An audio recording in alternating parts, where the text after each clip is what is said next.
This is the final week of the current generation of gaming, as we are a mere few days away from ushering in the brand new era. What is going on, guys and girls? It is Ghost Robo, and this is my favorite freaking time to be a gamer. Ever since I was super young, console launches have been the most exciting thing, whether it was the Game Boy Advance or the PlayStation 2, Xbox GameCube, or even the Wii, or even the Xbox 360, PS3, 3DS, that first moment when you unbox the brand new system and you're learning all the inner workings of the UI and the online and the games and the controller, it's so grand. And even if the launch lineups aren't so perfect, it doesn't matter because there's nothing better than that huge, utter joy of experiencing something brand new for the first time and knowing that this will be the boat that will carry gaming forward for the next 5, 6, 7, who knows how many years. And that's the point we're at with the PlayStation 4 releasing in just a couple days. I can't believe it's here.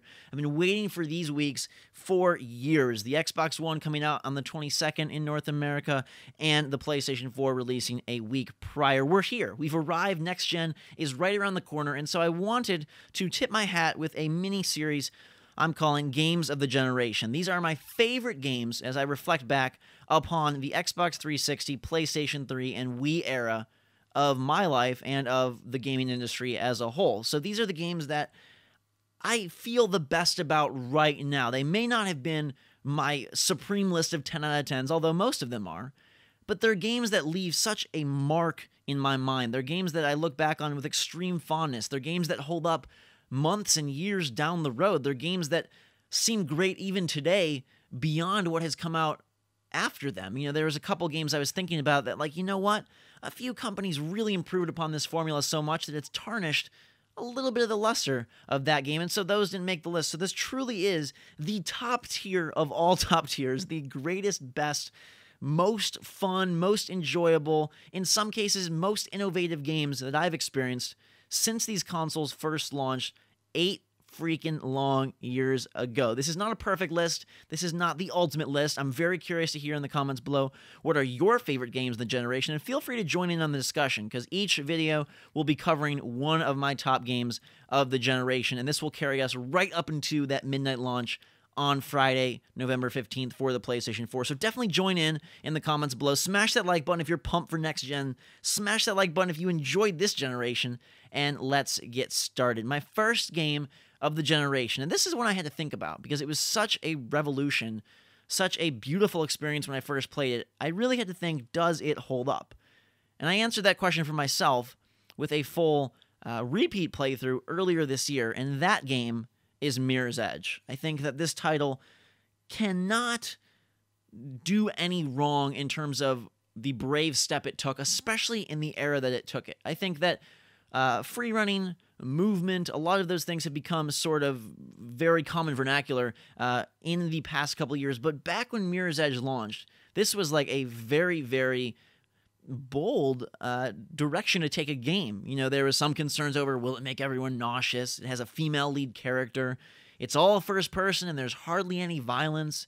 There's not even a lot of objectives or missions. It's just about running.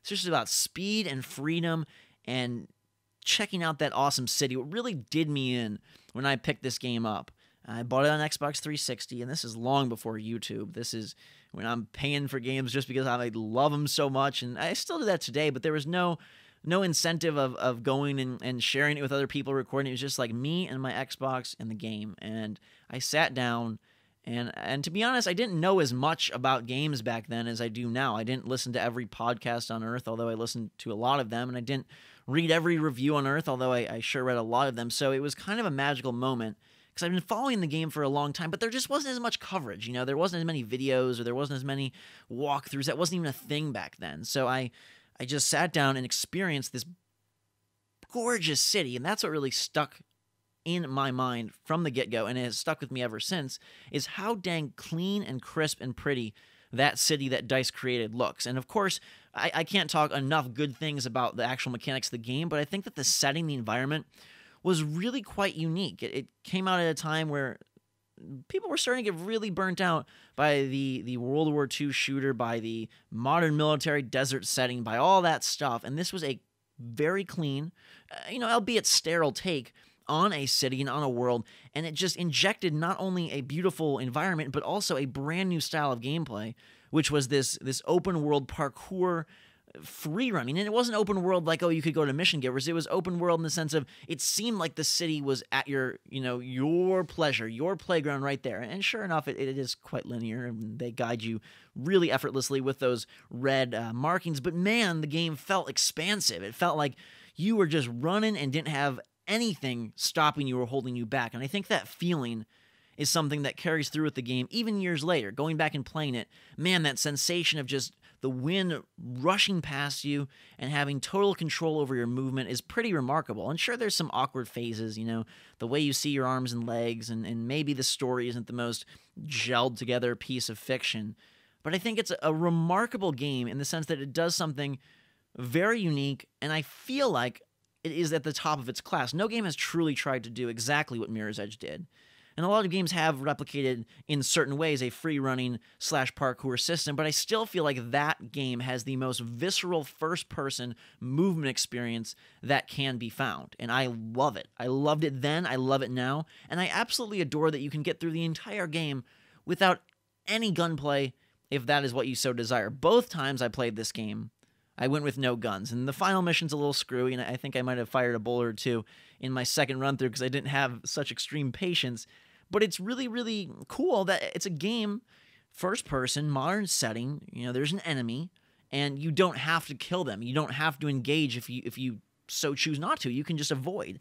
And I think, of course, now there's many more games with choice and good, bad karma, but as this was an earlier game of the generation, not only do the beautiful graphics set it apart, not only does the unique gameplay, but also the concept of a very passive game. Like you could be a pacifist and still succeed, and I think that's quite cool. It also does a lot of very interesting things with story. I remember talking on my own podcast that I had with my brother that, gosh, it's archived somewhere. I don't think anyone will ever find it, but we discussed how it almost felt like a really cool TV show because it was a pretty concise story. It was pretty localized. It wasn't like globe spanning. You were in this city and, you could see different landmarks from level to level, and you kind of just moved through with this singular task of finding out what happened to your sister and exposing the truth against these runners, the people who are delivering messages and trying to be sort of the underground force of this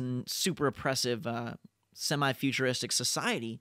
And it felt like a really good either mini-series or TV episode, and I almost wish that they would have expanded upon it and delivered new DLC packs with side stories or more in that world. And I can't believe it's taken so long for them to dive back into Mirror's Edge. Of course, I'm like giddy beyond all high school girl belief that they're making Mirror's Edge 2 for next gen. That slight teaser we got at E3 earlier this year was beautiful. The game looked stunning, and I can only imagine that it'll get better and better. I'm predicting a 2015 release for that one. I think they've got a long ways to go, and I hope that they're able to deliver something that's really, really special again. Like, they talked about making it more open world or taking advantage of the hardware, and I really hope they don't just make this open world Mirror's Edge and have mission givers and have it feel really mundane, because part of the reason that Mirror's Edge stands out above plenty of other games is that there is a brisk pace to it that feels like it never stops.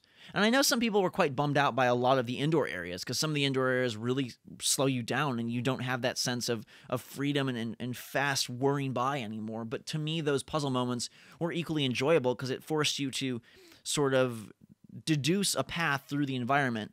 Normally, you're just kind of feeling it in the flow, and I think a lot of people love that. And sure, I did too. But there's something also special about having to see and kind of logically pathfind your way through an area. And when you're indoors and when it's not as blatantly obvious where the red is and when you can kind of take your time, that is kind of a cool feeling too, because it was a puzzle game with very spatial puzzles and with very movement-oriented puzzles instead of the typical puzzles of block pushing or switch hitting or activating all 3 green lights at the same time. This is something that hadn't really been done before, and also the ways to cut corners in that game were quite brilliant. They did have a time trial mode, which I thought was more fun than it should have been. And even in the single-player game, you could find different ways to really circumvent a level to your own fun. There's one scene I can remember very specifically.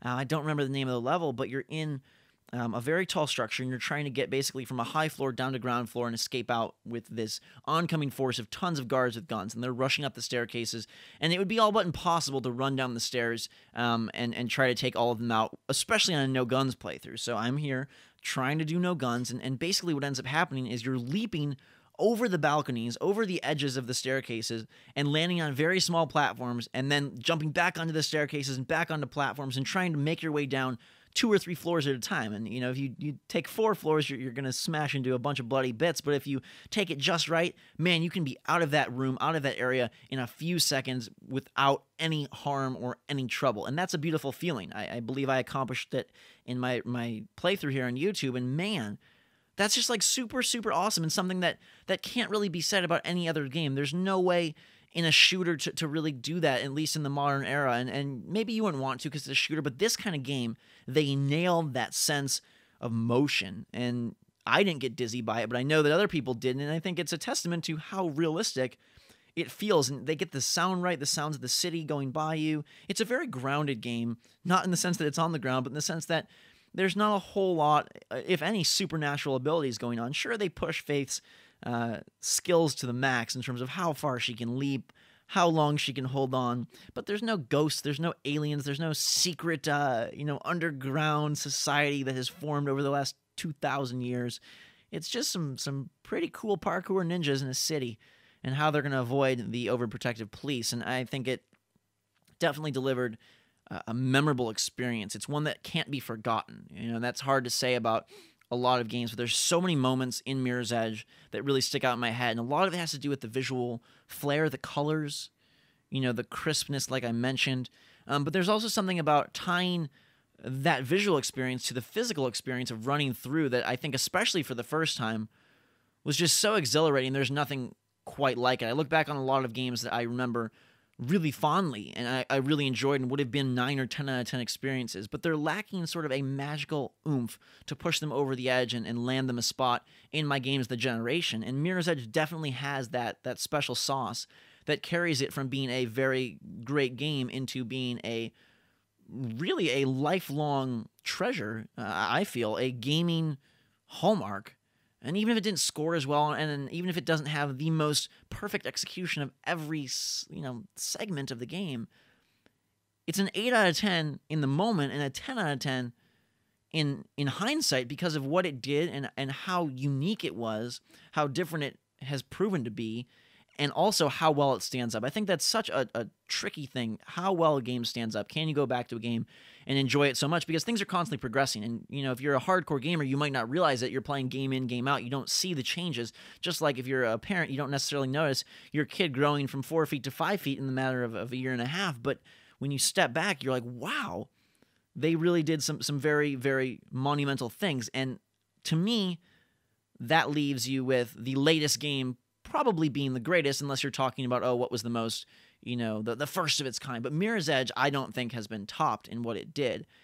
And either that's a sad statement about the industry not really glomming on to a really cool concept, or it's just a true testament to how much DICE and the Mirror's Edge team nailed this game so freaking hard, because it's great. It's glorious, and it's something that, we're at a stage right now, I feel like graphics are at a point that you could enjoy this game 15 years down the line. It's hard to go back to some PlayStation 1 or even PlayStation 2 era games, something on the GameCube, something on the Xbox, and be like, dang, this is impressive. Sure, you can love it mechanically, but it's hard to really appreciate all the nuances because that visual ineptitude just sticks out to you. Compared to today, it just can't live up. But I think Mirror's Edge is something with its clean visuals and with its great gameplay and with its pretty well done atmosphere and story that will last forever. I think it's a game that you can go back to and enjoy now, tomorrow, 5 years, 10 years down the line. And that's why it cements itself as my first game of the generation. I hope you guys enjoyed this video. I hope you're excited for this series.